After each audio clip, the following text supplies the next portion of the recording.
has acquired and detonated nuclear missiles, leading to the destruction of the world. The nuclear fallout cloud is heading to Canada, and we're the last 7 remaining people, but only 4 of us will survive in this bomb shelter. And there's only enough oxygen, food, and water for 4 of us. So our selection methodology. So Vincent was nice enough to, as soon as we heard the case, sacrifice himself because he would be unable to repopulate the world because he's gay. Now that that's out of the way, I decided to sacrifice myself because I didn't want to work that hard at repopulating the world. So I decided to take minutes. So what we decided to do from there was analyze the skill sets of the 5 remaining members. So we started with Heather.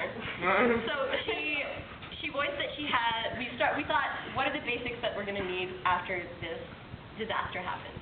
And food, water, shelter, clothing were the main things that came to mind. So Heather has crazy IKEA furniture building skills. So that's a plus. But what killed it was she's half Japanese. So they have the longest lifespan in the entire world. So we thought, Heather's in. Now Dom is a carpenter, he's a cook, he can butcher a cow. But what really got us is that we didn't want the children in the new population to go through incest, so we had to keep both males. Although Jamie does have sick agricultural skills, as he has a garden at home. Next, the analysis between Amber and Daisy. Now this is where it got a little bit complicated. So, what we thought, we were still analyzing skill sets. So Amber, she did a nutrition course. She's good there. That's the most medically trained. Next to Daisy's CPR skills. She played football. She knows how to babysit, so she'd be good after having a child. She'd be able to handle that. But even though Daisy has martial arts training, she took track, and she could probably outrun and tackle a deer. And so have someone who could butcher it, and then they could cook it together. You know how. We decided that since Dom and Amber are dating, they'd probably be more willing to repopulate the world.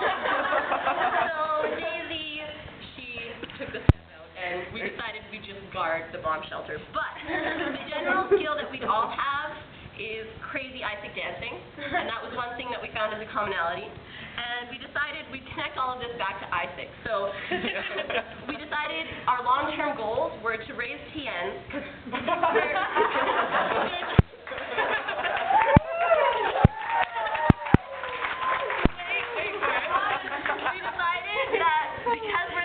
remaining in Canada, there's probably other Aiesecers in the world who are still around. So we'd raise TNs to diversify during the repopulation process. So this is a long-term goal. And we're aiming for high percentage growth. So what we're expecting of these ladies is 10 babies in 20 years. So that's about a 250% growth rate according to the beginning 4-person population. So all in all, these 4 will survive.